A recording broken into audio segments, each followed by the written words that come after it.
girls, growing up in Western culture, the bedroom is the first place that we call our own. We create our own world in our bedrooms. A world that's inhabited by toys that have personalities and predicaments that reflect the world outside our bedroom. As we get older, we're allowed friends in our bedroom. And who can forget the thrill of having other little girls over for slumber parties? As Monica said, the toys eventually get put away and the walls of our bedrooms become adorned with pop stars, and we spend far too much time dreaming about Duran Duran and practicing 80s dance moves that are going to make us completely irresistible to them, because it's only a matter of time before we get to meet them. Our little girlfriends become big girlfriends, with whom we practice our makeup and our hairstyling techniques. And a major rite of passage is when a boy is actually allowed into your bedroom, providing the door stays open at all times. And in between all this primping and dreaming and exploration of what we think is the world of womanhood, we might get a little bit of schoolwork done. Our bedrooms were where we spent time when we were ill. Mums made soup and sat with us, stroking our hair until we felt better. And sometimes you were allowed to take a little bit of your bedroom, your duvet, into the living room and snuggle up on the sofa with it. And somehow that always made you feel a million times better than any medicine. The bedroom's not a place where only happy memories are made, however.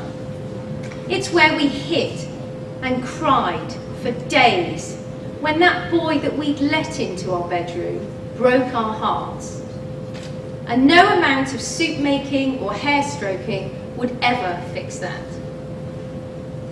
We've all got unhappy memories based in our bedrooms.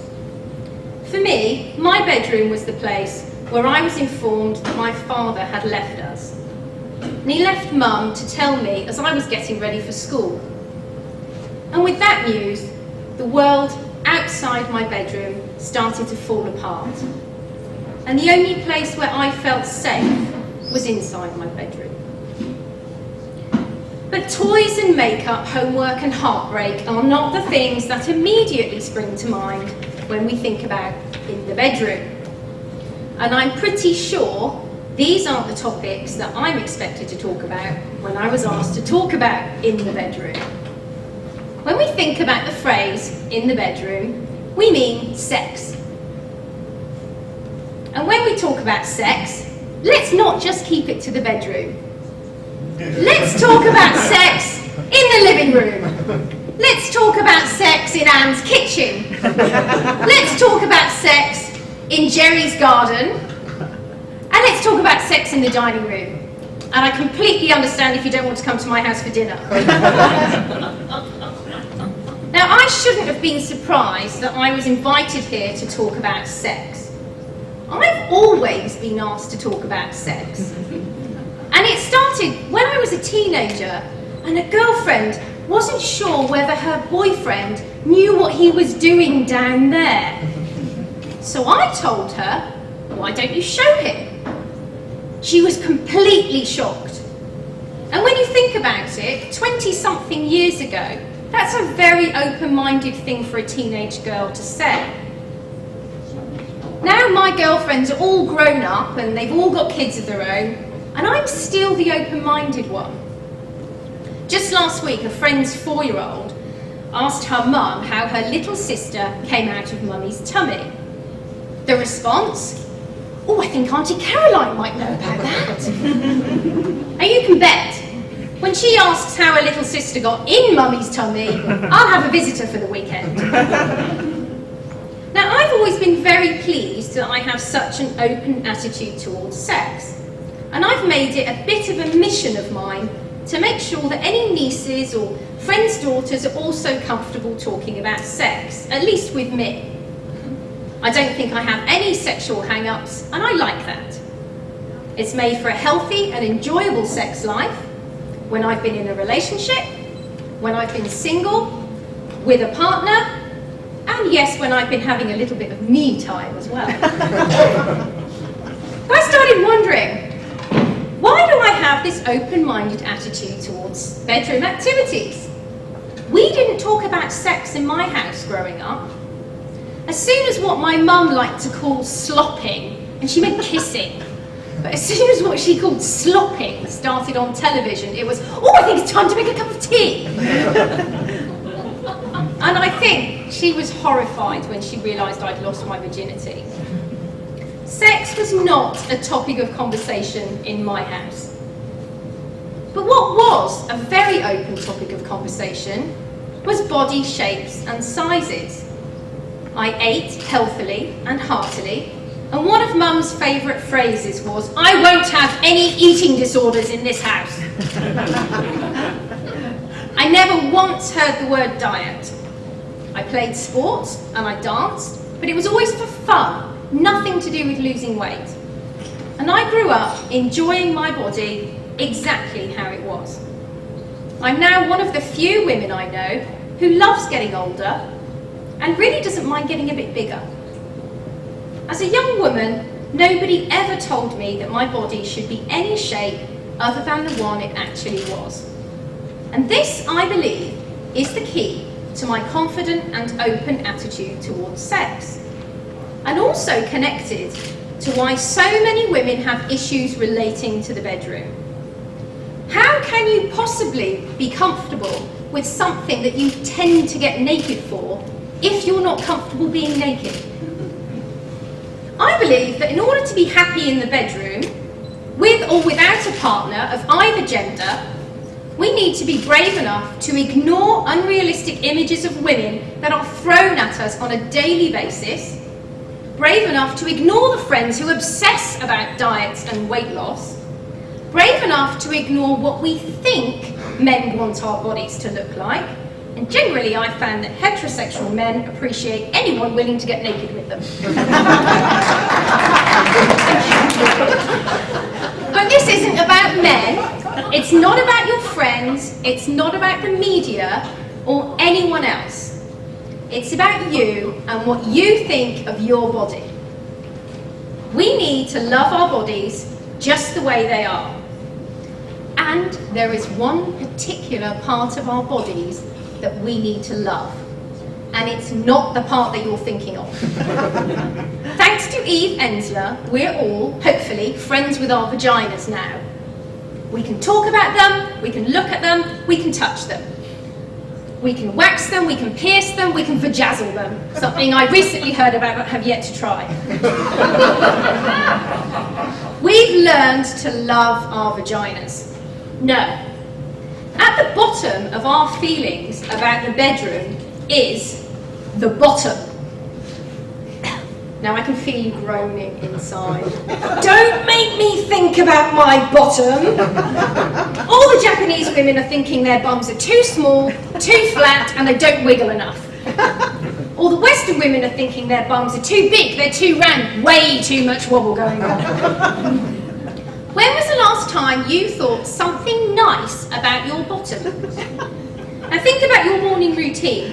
Put your knickers on, put your bra on, get your shirt on, jeans, skirt, whatever. Check the mirror. Okay, hair nice, face nice, makeup's okay, boobs looking good, legs, right, off we go. Hang on a minute! What happened to your bum? You didn't even check your bum. It's been completely ignored.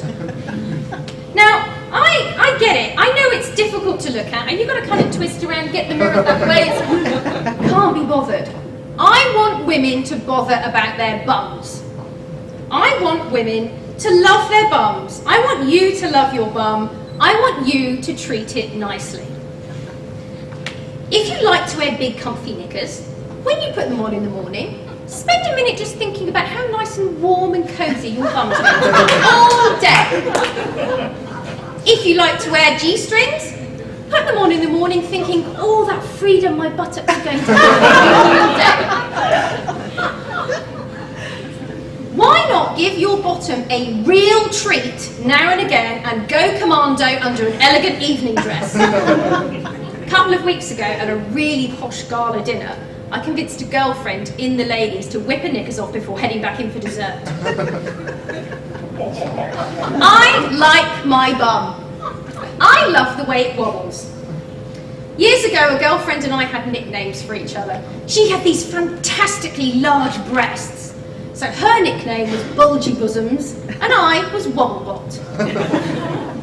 I've taken my bum skinny dipping many times, and I've even taken it streaking. It's very liberating.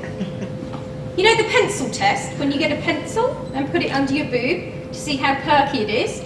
You can do the same thing to see how perky your bum is. But who wants a perky bum? I think perky bums are boring. I'm proud to say, under my buttocks, I can get a mobile phone. Ladies, we've got lots of boys actually, so I'm going to do it for all of you. Will you all stand up? But don't worry, you don't need your mobile phones. Stand up. Come on, stand up, stand up. Gentlemen too, you might as well enjoy your bums. Okay, now turn around and let's admire the view out the window there. Turn around and admire the view. Everybody turn around. Well, I'm going to admire the view from here. And I'm going to say, what beautiful bottoms you have. Now turn around and face me. Don't sit down. Now repeat after me. What a beautiful bottom I have. It's very English. Okay, say it again. What a beautiful bottom I have. What a beautiful bottom I have. Okay, now grab that bottom and say, I love my bum. I love my bum. Louder. I love my bum. Louder. I love my bum. Yes, thank you. I have dreamed for years of being surrounded by women that say nice things about their bodies. You just made my dream come true. Thank you.